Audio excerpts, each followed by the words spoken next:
I found this sweet little sign at my local thrift shop, and I thought it would be a great thing to change into a art sign for my door this year. So I gave it a few coats of just some white acrylic paint as its base before I started adding some color on top.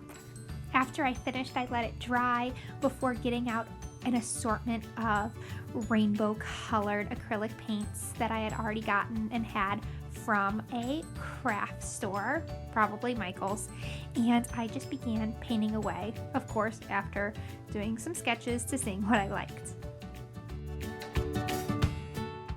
Once the background dried, I grabbed my paint pens and I used the black to add some details along the edges.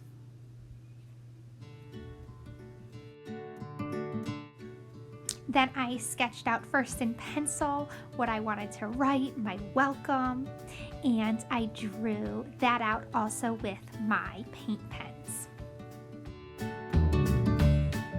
I grabbed my skinny white paint pen and added some highlights to my letters.